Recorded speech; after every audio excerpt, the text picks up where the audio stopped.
Hey, everybody. Thanks for stopping by Marketing Trends. This is your host, Jeremy Bergeron. I'm the Vice President of Media Strategy at mission.org. And today I had the honor of speaking with the Chief Marketing Officer at Hallmark, Lindsey Roy. She's been with the brand over 20 years, and you want to talk about a brand that's been around the block, over 100 years old, and they are so relevant. They're so on point with how they engage with their data and their customers and how they reach across generations to continue to scale incredibly. This conversation, one of my favorites of the year. Lindsey, you're awesome. And I think listeners, you're going to love this one. Check it out. Hey, everybody. Welcome back to Marketing Trends. This is your host, Jeremy Bergeron, Vice President of Media Strategy at mission.org. And today we have Lindsey Roy, Chief Marketing Officer with Hallmark Cards. Lindsey, welcome to the show. Thank you, Jeremy. Excited to be here. So excited to have you. I was just mentioning before this that I noticed that you've been at Hallmark for over 20 years. Are you in the 2021, 22 year? How long has it been? Yeah, you're exactly right. So yeah, it'd be 21 and some change. So Okay. Nicely done on your research. Nice. Yeah. I mean, it's incredible. I mean, look, the Hallmark brand, been around for over 100 years. I think that was 1908 was the starting year there. And so you jumped into this really beautiful, I think the word that you used before was majestic brand, which I actually love that term. And so they've been around a long time. They're still a privately held company as well, right? Correct. Okay, Correct. awesome. I have to, by the way, give credit to our CEO, Mike Perry, always uses the word majestic brand. And I love that. I think it just describes the Hallmark brand really well. So yes. So cool. And still a privately held company, which is, a pretty cool thing too. So I noticed the timeline on LinkedIn that was this your first job out of college? Was Hallmark? No. So if you keep scrolling, maybe there's. Okay. I did have an agency gig. I started off as a media planner in Chicago. So, but if I look back to life stage wise, I have essentially had, my whole life grow up while I've worked at Hallmark as well. So almost it's been my main adult job, if you will. Awesome. Okay. Well, tell us just kind of how you approach marketing as a marketing leader. What's your just high level approach to marketing? Yeah. Well, first of all, I'll say that I think marketing is an interesting field, and obviously it's changing a lot, but my background is a little bit unique as well. I mean, I do have a journalism, advertising kind of speech degree, and I did the agency thing for a while, but a lot of my time at Hallmark, I actually was running businesses and product development roles, running digital roles. And so I am not a classic marketer, if you will, but the role I have now has all of the marketing functions. So everything we're going to talk about today with how we leverage first-party data and social and the changing landscape. But the other parts of my job are still around running Hallmark.com and our insights and analytics community. So I say all that to say, just how my experiences have shaped me and the amazing people I get to work with every day. I probably look at, the marketing quote unquote landscape from a bit of a different view, just as my job has some different aspects to it. That's awesome. How do you establish like realistic growth goals kind of going into the next year? Because I look at the brand, it's an established brand. You have global reach. This is not just a company reaching people in the US. It's a massive reach, massive brand. And you have a lot of data, a lot of technology, a lot of things at your kind of at the helm there to use. How do you now establish kind of realistic growth goals for Hallmark? Yeah, it's a great question. And I'll say, first of all, and of course, this feels like a bit of a shameless plug, but you'll find that I genuinely believe in everything we're doing, that overall, it's a great time to be at Hallmark because the core essence of people wanting to care for each other and connect with each other, that is perennial. The ways in which we do that change, but our mission is perennial. And even coming, I don't even want to say coming out of the pandemic. I don't think any of us ever know how to describe we are here as it relates to the pandemic. But even the last couple of years, people have really taken even more stock into relationships matter. And really when it comes down to it, really having those priorities. So with that, we have a lot of growth opportunities. And as we go to set goals, to kind of the heart of your question, I think a lot of times it really just depends on what you're trying to do and what your business objectives are, how much you're willing to invest behind those objectives, what you've learned before. As I'm sure your other guests on this show say, there's never one answer. We do a lot of, hey, top down, what would be great to be true? Bottom up, what do we think are the most realistic expectations? And then just kind of work that to figure out, once again, how do you leverage what you've learned / what you believe can be true? So, we set growth goals at the highest level and then, at time frame or consumer segment level, et cetera. But I think it's the same as everybody. You just kind of work it until you get to a place where you're like, I think the ultimate goals are ones that everybody believes they can win and achieve, but they still have a little bit of stretch to them. So you kind of have that, kind of fun motivation. So that's what I try to strive for with our team. I love that. Well, in thinking about the team too, I'm curious about your perspective on what do you look for when recruiting like a growth focused marketing team? Yeah. Well, I can't imagine, first of all, that there's anybody who wants to hire people in today's world that aren't growth focused. And so like you're alluding to, that is, you got to have people who can envision and dream and pivot at the same time, having people who can execute and have skill sets and understand, as platform X changes every day. So I'll put all that in the table stakes department. But, a few things that I think of in general when hiring people. One is I always look for people who are purpose-led in some way.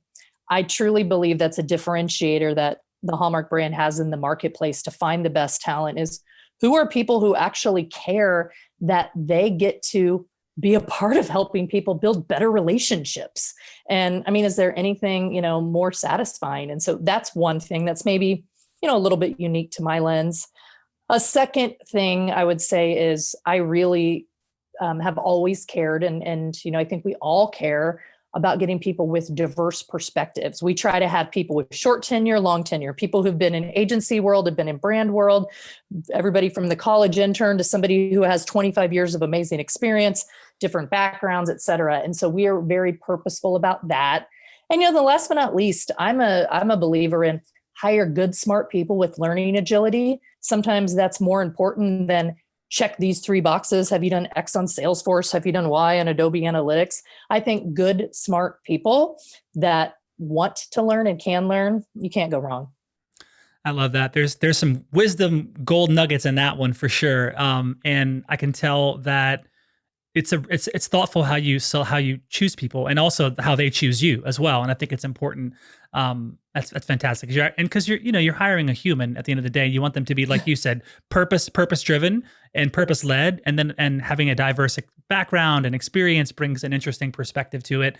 For me, being one of the marketing leaders in a fast growing company, I'm learning that it's all about collaboration, right? And yes. I know you know this very well, being at Hallmark. I mean, you're often sitting at this intersection of functions like product and finance and sales and operations. And I mean, you're kind of in the middle of the flywheel at marketing. And it's your job, one of them, to really make sure that you're all staying aligned and you're supporting each other towards these common goals. How are you doing this? How do you kind of balance that so well? Because again, the scale that Hallmark is playing is massive. Yeah. No, I love any question related to collaboration because those are the kinds of things that make or break someone's success. I mean, you've worked with people like this. I'm sure anybody listening have worked with people that might be the smartest person you've ever met. But if they're not somebody that can effectively communicate or convey their ideas, or frankly, they're not someone that someone else wants to work with, things don't happen. And I think that's completely true. And, I have had my experience, of course, shaped by spending 20 plus years in our culture. And, if you came and spent a day with me here in Kansas City at our Hallmark core headquarters, we have offices, of course, all over the world, in LA and New York for our media businesses, so on and so forth. Pick any of those places, you would see that relationships and people actually having some connective tissue happens within our culture. And I think you would say, hey, this is exactly what I think the Hallmark culture should be like. If your whole mission is to help people connect with each other, well, that's important to us. And I think at the heart of collaboration is some connection, like spending 1 minute to understand, hey, Jeremy, what are you trying to accomplish? It doesn't all, some people connect personally, some don't. It can be just as much even professionally to understand, what do you need from this interaction? And I think so many people skip over those really basic steps, but you got to find a way to make sure that the other person leaves that interaction feeling like, this is a good thing as well. And so I know that all sounds very basic, but the what's and the how's and this platform and are we cookieless, those things will change every month, every day. Exactly. To eternity. But those basic skills of, hey, what are we both trying to accomplish? Those things are lasting. And I really try to focus on that. Thinking about the global reach of Hallmark, and how can you maybe tell us, like, what's the scope of the marketing team? Is it a centralized kind of marketing operations, all based HQ? Are there kind of marketing folks all over the world? What does that look like? Yeah. So the team that really is my core team works on what we call the Hallmark global business. And that's what you would consider to be our Hallmark stores, Hallmark cards, gift wrap, ornaments, keepsake ornaments is a big thing. All the things that are really related to that part of our business is my team. And by and large, that is centralized marketing team here in Kansas City. And if you can't, see me and you're just listening to me, I'm putting Kansas City in quotes because, remote location and all of that, has of course been part of what we do to make sure that we're tapping into the right people at the right time. But by and large, kind of headquartered here.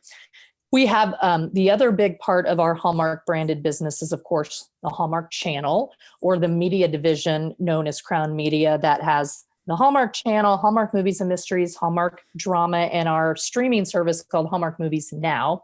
That team is, we're all partners. We, work together quite a bit, but that's a separate marketing team that does, live within that part of the business.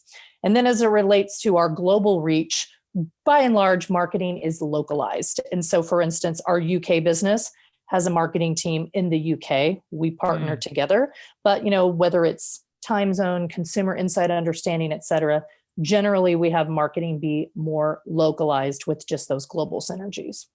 What is the balance you strike between global and local engagement activities? Yeah, I would say probably 80-20 people are really focused on their core business, right? So my team's thinking a lot about, right now it's, December, it's a huge time for our stores, or it's a huge time for Hallmark.com. People are going to get their gift wrap. By the way, go get your awesome Hallmark gift wrap. It's awesome quality. People are sending cards. And so my team 80% plus of the time is focusing on that. Our peers over at, the Hallmark channel are making sure that the Hallmark channel remains number one with our key segment in Q4, which it does. It's awesome. And so that's a lot of the daily work. But there are times, like I said, in the 20%-ish, where we're making sure to think about that consumer experience and journey across those touch points, thinking about how we can make sure, and if you're an ultimate Hallmark fan, that you're recognized across touch points, or even globally. Just last week, I was looking at a brief from our team in the UK as they launch a new product, and we're all trying to bring our best ideas to bear. So probably 80-20 is the quick answer. That's awesome. Lindsey, what was the first brand that you remember making an impact on you? We could all go back to like childhood and all those things, but the brand that I'll say that I remember being enamored by, I'll start with that, like more from a professional perspective. And this goes back 20 plus years, but I was always really enamored by Southwest Airlines. And because I thought they were so unique. And of course, things have changed and, they've changed, the world's changed. There's still some great things. But if you think back 20, 25 years ago, when you do have to pick, the case study or whatever you're going to pick, I always thought they had some very interesting paradigm shifts. And I like to be that entrepreneurial person, meaning you are in the company and you've been there a long time like me, but you're still offering up that, agita poking on what could be and what is. And, when Southwest, I remember going to one of a conference where they had a speaker there, and they talked about their competition in their minds early on wasn't another airline. It was car travel. as an example. And it's a story maybe everybody knows now, but I found that fascinating that they were really looking at a completely different value proposition. And then that whole kind of, hey, we're going to be the low price, sort of the common friendly kind of brand, and how they've pulled that through. I always thought they were a super interesting case study. So that's one that comes to mind. And if you looked at more books than I have behind me, I have a couple of books on them because I thought they're pretty interesting. That's a great brand that we don't talk enough about, I feel like, on this show. And I know that the whole bags fly free was a big one for them. They got a huge lift on that. And I remember my early days at Google, we had a gentleman that came and was part of the agency that was pitching Southwest that idea of like, don't charge for bags. And it was this kind of crazy idea that it really changed a lot of growth for them. So shifting by the way, real quick, Jeremy, before you shift, by the way, I was just thinking of this too. This might come off completely silly, but it may be, I don't know, slightly interesting too. The other brand, if I'm being super honest, actually is Hallmark. So it's kind of funny. When I was a kid, I made my own cards like many of us did. But I mean, mine were like intricate. I die cut them. I made my own little brand. I sold them to the neighbors. And so I always joke that it was like somewhere deep inside of me, I think I had some sort of, serendipitous path here. So anyway, I'll try to find one of those and see if I can get you to, give me anything for it. Nice. Okay, deal. Right. So kind of shifting to, consumer expectations, right? I mean, how have consumer expectations changed over the past couple of years, and how have holiday marketing strategies adapted to that? Yeah.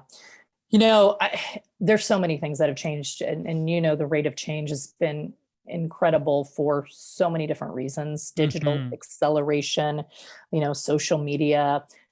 Clearly, we've referenced the pandemic, but from my vantage point, if I was going to narrow it down to like the biggest source of change, I think it's that consumers want flexibility, right? You think about 10, 15, 20 years ago, you kind of played the game the manufacturer, the retailer, whomever put out there. Now it's, I want how I want it, when I want it, where I want it. And we can all think of whether it's from grocery shopping to, connecting to buying your presents for Christmas, whatever it is, people are completely demanding flexibility. And that's a huge insight into how we're thinking about where we reach people. We always try to have authentic conversations in our marketing. So where we tee those up, and then the products and services, even most importantly, that we're trying to bring to people's lives to help them solve, their connecting, goals. It all comes down to meeting, I say her, but her and him, where they are.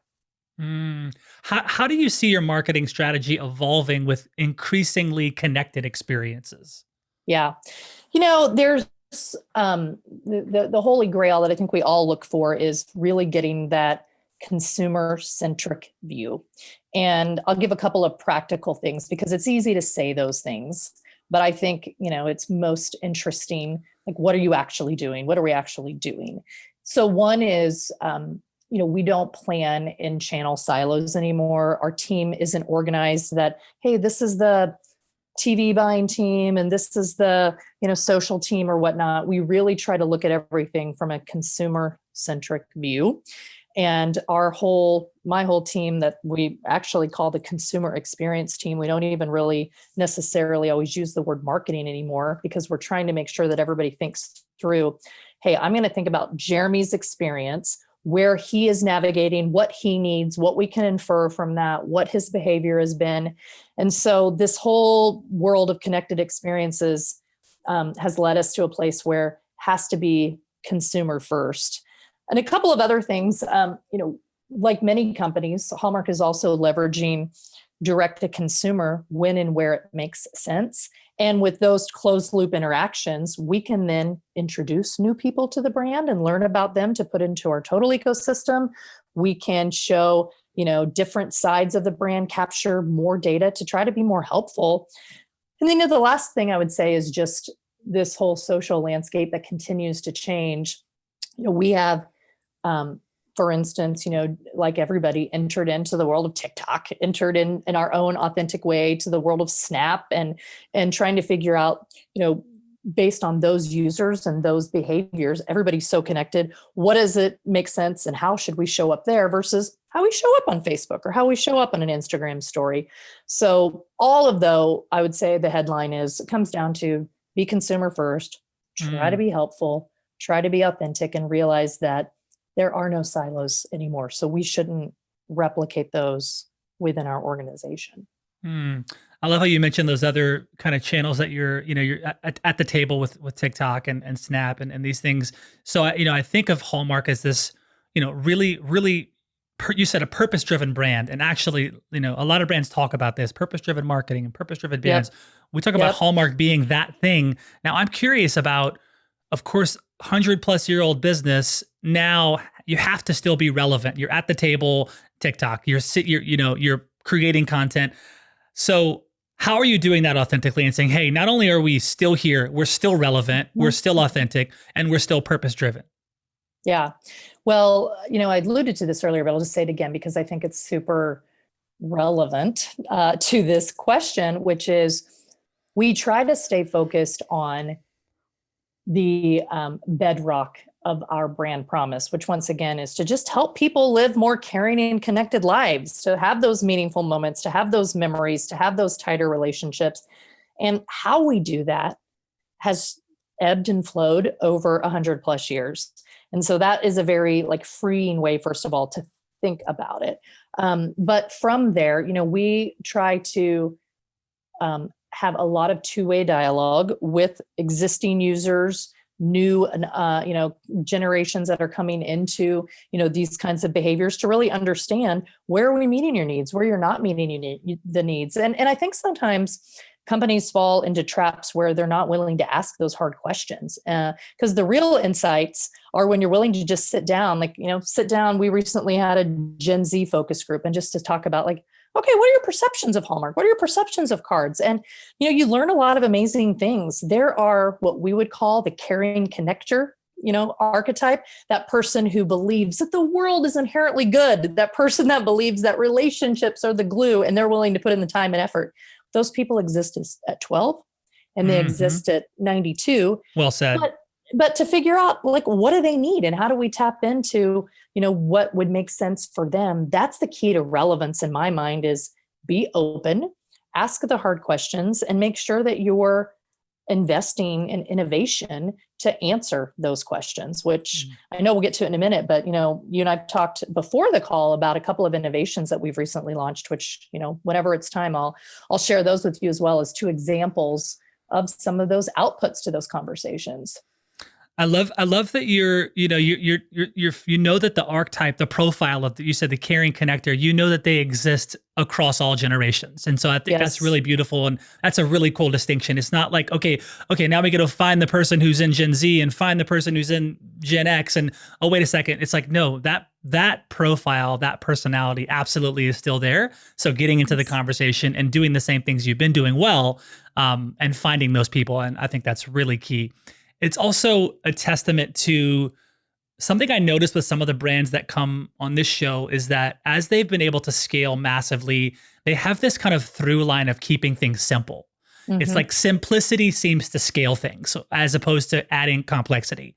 And it's beautiful to see. That's I can tell you go back to okay, what mattered then, it still matters now. And maybe there's a shift in it, but I think that's really interesting. It's also a little bit of a secret sauce to see, why is Hallmark so massive and big? Well, they've also kept it simple, as they've evolved. And so that's really cool.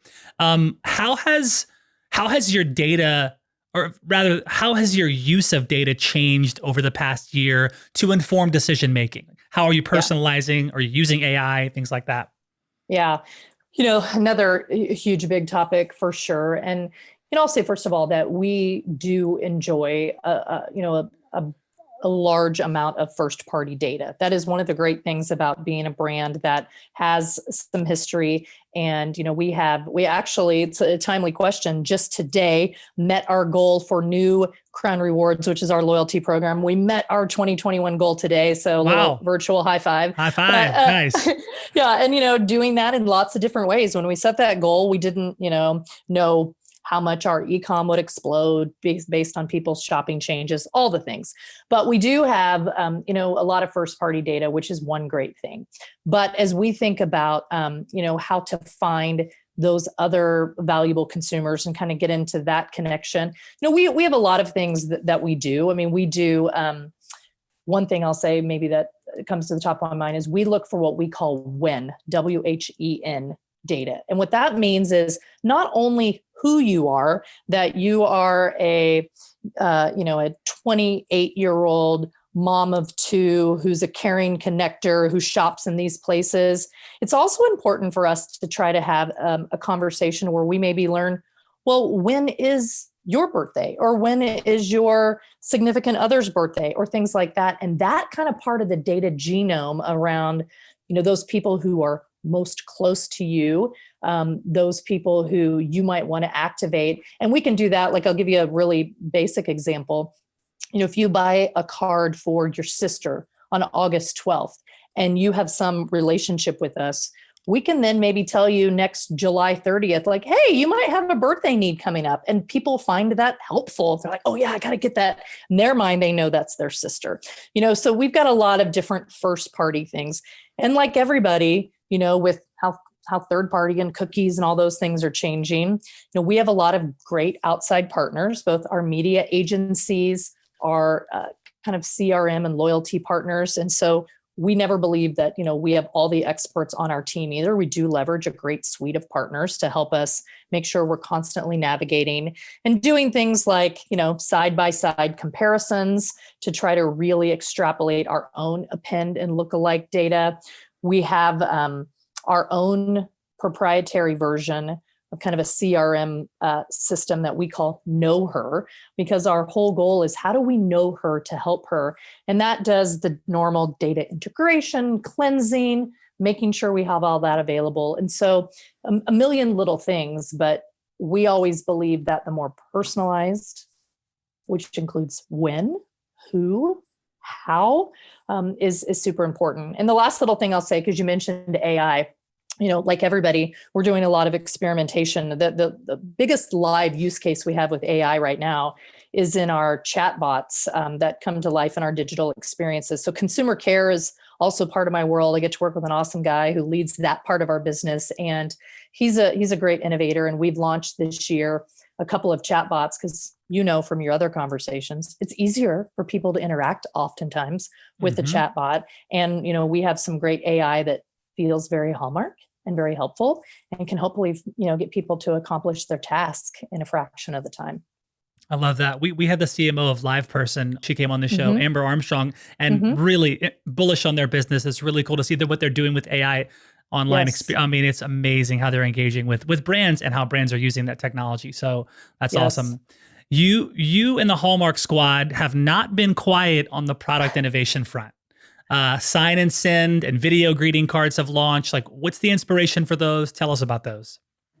Yeah, well, thank you for the question. As alluded earlier, I'm super excited because these are solutions that we know people love, but they're early. We've just launched them. And so, a platform like this, Jeremy, I'm grateful to get to tell more people, because I'm telling you, you try either of these, you're going to love it. All right. You promised me, Jeremy, if you haven't yet, you go do both of these after after we sign off here.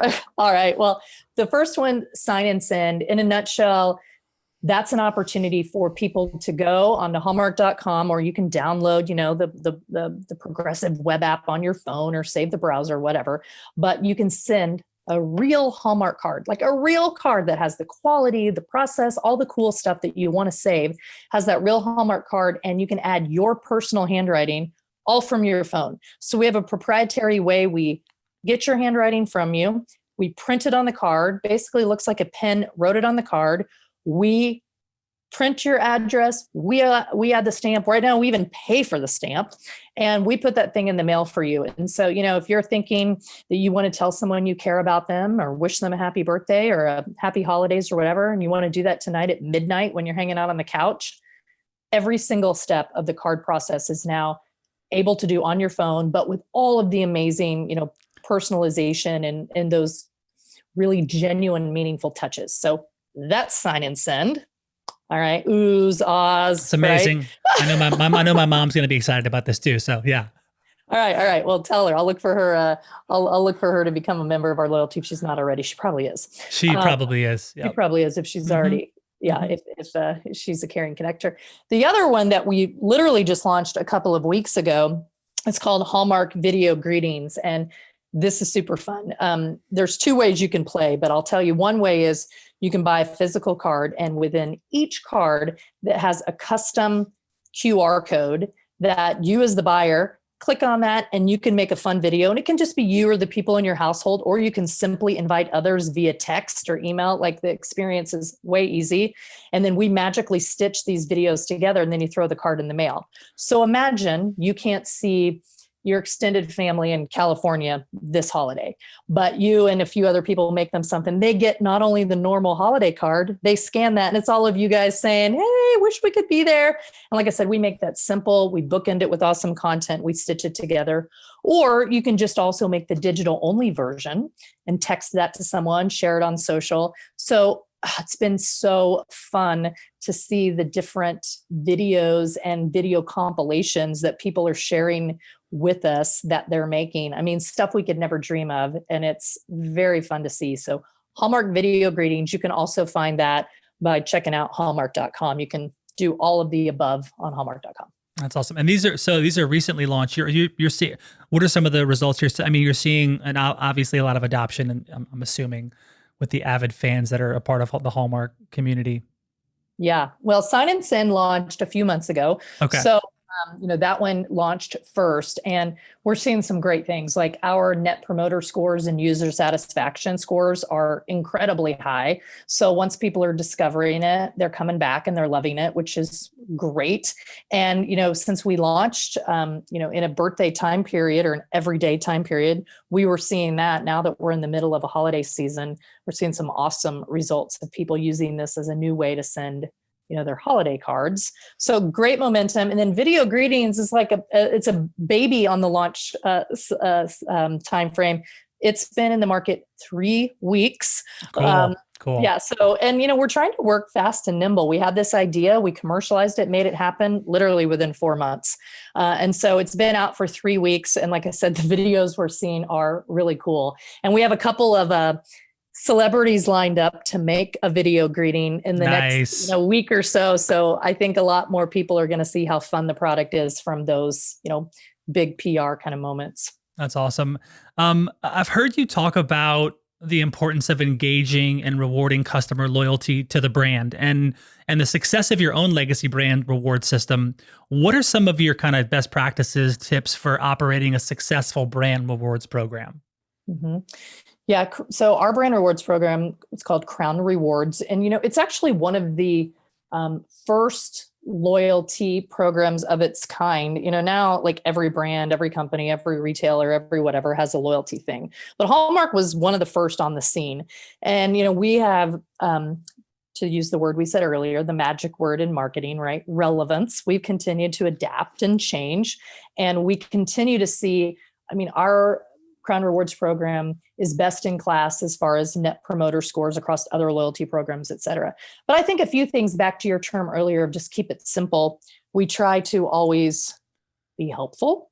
And for some people, when you crash the Venn diagram of helpful and personalized, for some people, that means, hey, reward me with a deal for shopping a lot. For other people, that means let me be the first to know. And for other people, that might mean, hey, give me the best and convenient ways to do what I need to do. And so we're always striving to be personalized and helpful. And, I think the other thing that we have that makes, us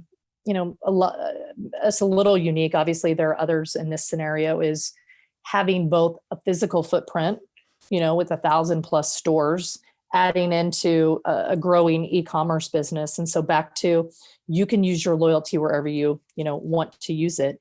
The last thing I would say is we've really tried to add some bold value to being a part of it. So if you go on hallmark.com and you sign up for Crown Rewards, or if you're already signed up like your mom, we give you free shipping 365 right now, 24/7. There's no hoops of, hey, spend $50 or do this. It's like we try to have clean, simple value props. If you're a fan of us, we're a fan of you, and we'll make it happen. And right now, you can come and try a sign and send card for free on us, including the stamp, if you sign up for Crown Rewards. And in our stores, you get a free card every month. So we really try to be bold about the value, because we know that we have the kind of category that is not a consumable. You only need so much X, Y, or Z, peanut butter or sparkling water. But the more you connect, the more you want to connect. And we know that's true. So it only behooves our business as well. Do you have any parting words of advice for growth driving leaders across various lines of business? I'm trying to think of a good nugget that I haven't shared yet. I think my simple answer is balance being a bold visionary and pushing for your ideas, but also being open to, as long as you know where you're going, it's okay if the path to get there changes 10 times. I think this whole idea of where vision meets iteration, so many initiatives I think in the world are, if people don't get it right the first or second time, they think it's a bad idea. And what I've seen is ideas are not hard. It's the commercialization and the iteration to figure out how to make the idea work is the hard part. So I think that's something that a lot of people could benefit from. We've all learned from that. I've learned the hard way. That's true. I'm curious about this question for you as well, because you've been there. You have such great tenure at Hallmark, and I'm certain that you've been exposed to some really interesting things while you're there in the 21 years that you've been there. What would you say is maybe the one skill that you've really cultivated in your time there, growing into the leader of marketing at Hallmark? This is something that I am very purposeful about, to use that word again as well, in my leadership, but is to surround yourself with people who are smarter than you, to surround yourself with people who think differently than you, to be okay with creating an environment where people challenge you. And then when you guys agree and kind of jump over that proverbial wall, let your team and your peers do their thing. I find my job as a leader is to just try to break down barriers for amazing, smart people to do what they do best. And I think so many people think that they have all the right ideas themselves, or they can do everything themselves. And even if they don't say that, if we all take stock, sometimes people do that. And I try to, and I'm not always perfect at it. I'm sure I mess that up sometimes too, but to really try to say, hey, we've got an awesome team, and let people run the play. I think that's key. I love that. That's awesome. Okay, I'll introduce the lightning round really quickly. We'll jump into that. Marketing Trends Podcast is brought to you by Salesforce. Salesforce brings marketing and engagement together. Learn more at salesforce.com/marketing. We've got Lindsey Roy, Chief Marketing Officer at Hallmark Cards. First question, lightning round. Lindsey, are you ready? I am ready. Okay, here we go. And a shout out and a thank you to Salesforce. Indeed. Yes. Thanks, Salesforce. We love you, Salesforce. Okay.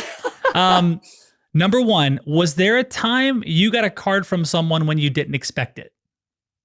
Absolutely. All the time. And part of that is probably where I work. But I will tell you, for those of you listening in the lightning round, we have droves of research that say the more unexpected that card or that connection is, the more the person appreciates it and remembers it. So ask yourself right now. Oh, I love that. Hear from you today. Who needs to hear from you today? Everybody has an answer to that question. That's good. Okay. This could cause some division depending on how you answer this, but what's the best place to get barbecue in KC? Ooh, good one. Yeah, there are lots of different opinions, but I'll go with the one that actually is ran by someone that I've worked with at Hallmark, but I also personally love the food there. It's called Q39. It's a newer to the scene.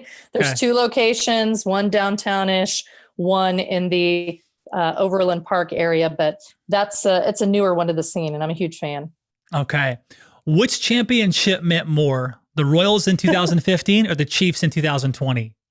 Okay, I love this question. Of course, I'm a hometown girl. I cheer for all the teams. I'm a sports nut, and so I loved it all. But deep down, I have a different answer than probably most of the city, because I am a baseball nut. I have lots of memories, and I I went to so many with my grandparents. I went to so many Royals games, and so deep in my heart, I'm baseball first. Okay, I like that. Aaron will appreciate that too. Okay, what's one trend that excites you about where marketing is heading? This whole notion of authenticity. I feel like there's in the past marketing, some, advertising, whatever word you want to use, has gone through eras where it's more about facade. And today's consumers have zero tolerance for that. It's got to be real. It's got to be authentic. You got to do the right things and, really stand up for what you believe in. And that's something that, Hallmark's done since day one. And so that excites me because we've been authentic before authentic was cool, if you will. And so I love that that's where the puck has moved. I love that. What is a good idea you had recently? Well, how about sign and send and Hallmark video greetings? I can't take full credit for those, but our team considers those both two good ideas. So this is just my chance to plug them again. Go try them. That's great. Okay.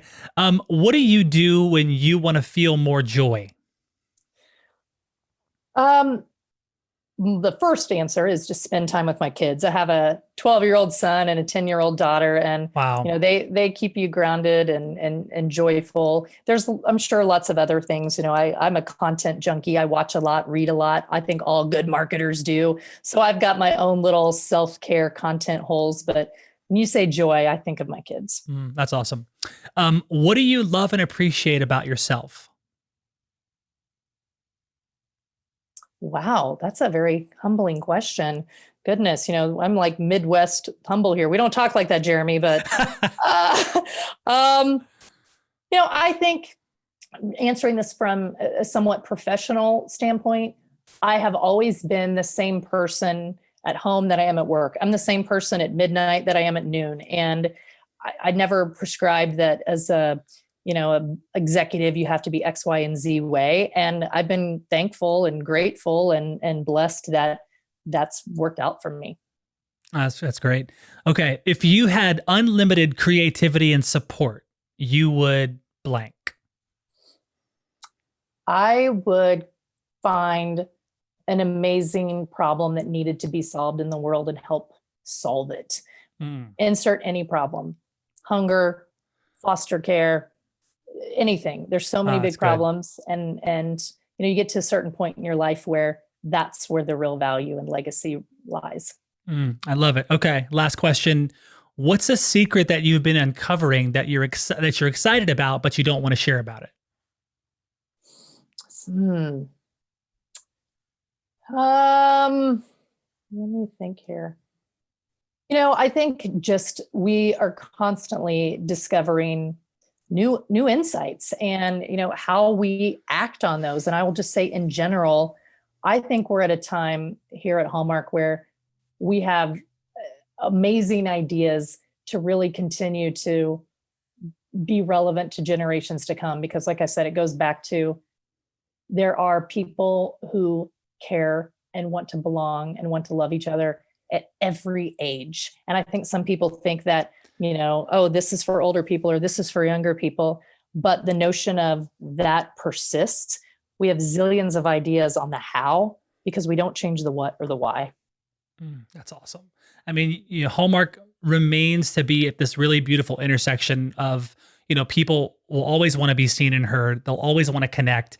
And where's Hallmark going to be? They're right at that intersection. It's clear that it's one reason why the brand continues to be so amazing. It's like, what people care about, and that's not going to change. That'll be the case for all eternity, in my opinion. So that's amazing. Lindsey, thank you so much for taking the time to be on Marketing Trends. Such an honor. You had so many mic drop moments. I just wanted to be like, mic drop. Wisdom just was spilling out of your head, and such an honor. So thank you for being on the show. Thank you so much. And please, guys, go check out a Hallmark store, check out hallmark.com. We have some amazing content that I think you would be pretty excited to see. So check it out. And Jeremy, ever since you reached out to me, I've been excited for this day. Thank you for letting me be a part of this. And I'll be continuing to listen to all the other great interviews you do after me.